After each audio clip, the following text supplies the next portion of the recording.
珠海市區啊，新香洲依家降到一字頭啊，1萬幾就可以買到呢啲咁嘅新樓啊！仲買咩坦洲南屏？呢個樓盤咧就叫做萬舒溪里啊，喺佢樓下咧就有一個太古里一個商業，就好似成都咁一個咁大一個商業嚟㗎。呢個就係一個簡式一個宗祠嚟㗎，係一個國家一個保護一個文物嚟㗎。呢個樓盤咧佢唔係好大，一共有4棟啦。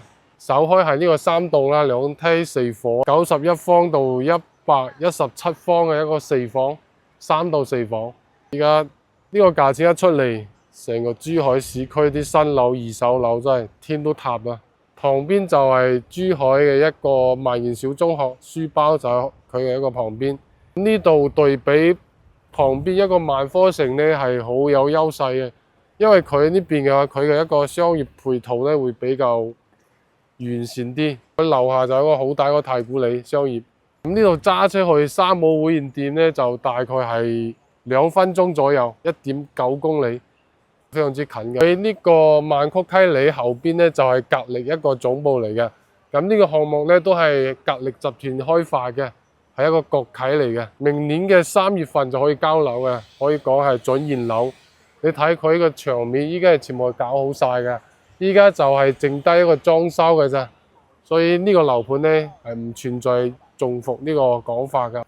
佢依家係直接係大跳水降價㗎啦。佢依家周邊啲二手新樓都爆晒㗎啦。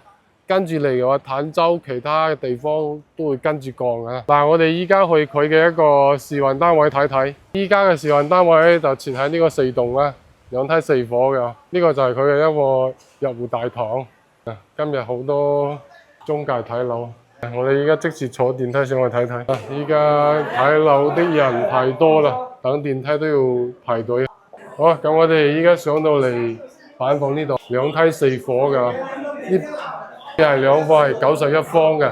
嗱，今日睇樓啲人非常之多。91方係3房2廳2衛一個戶型。首先入嚟呢啲全部都係個交標嚟嘅。呢度係一個廚房一個位置，呢度係一個餐廳嘅位置，呢個係客廳嘅位置，開間3米幾，非常之闊落。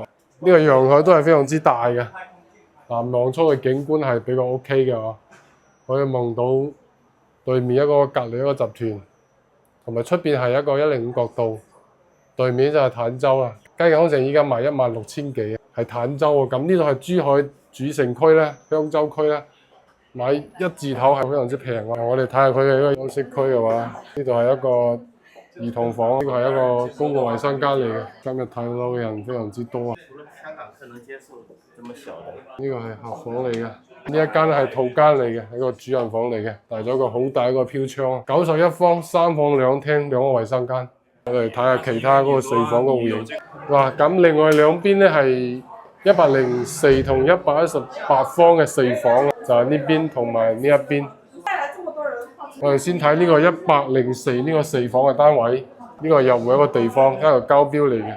咁一入門咧係一個洗漱台同埋一個衞生間嘅位置。咁呢個係一間房嚟嘅。咁佢呢個咧係採用一個橫廳一個設計嘅，都係非常之大。咁佢陽台咧就去到有6米咁長啊，非常之大啊。呢個係一個廚房嘅位置，睇下陽台出邊嘅景觀，非常之闊落，可以遮擋嘅。睇下休息區咧，呢邊係第2間房、第3間房，呢個係主人房嚟嘅。180平方120。主人房帶咗個好大一個飄窗，咁兩邊就可以放衣櫃啦，同埋呢個套間，呢個係衞生間嚟嘅。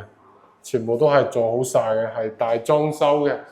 格力嘅一個風管機，全部都係一個交標嚟嘅。咁我哋最後尾去睇下個118方嗰個4房嘅單位。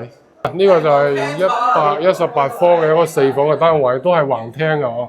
一入門呢度有個係櫃，換係一個地方。呢個係一個櫃，都係一個交標嚟㗎。睇樓嘅人非常之多。咁入門第一間都係一個房間嚟嘅。呢個咧係做到南北通㗎哦。呢個係南邊餐廳嘅位置，呢個係廚房嘅位置。做到非常之大，呢個118房，咁佢呢個陽台都係好大啦，好長啦，大概有6米左右呢個陽台。望出去景觀就可以望到樓下嘅太古里嘅呢個商業。呢個陽台入到去咧就係佢嘅一個書房嘅位置啦，呢個係細咗少少。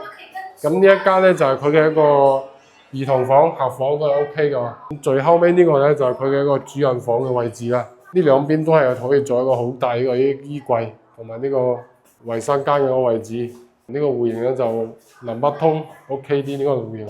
今日睇樓嘅人實在太多啦，如果有感興趣嘅朋友可以私信我，我發啲詳細啲嘅資料俾你，係俾你現場睇咯。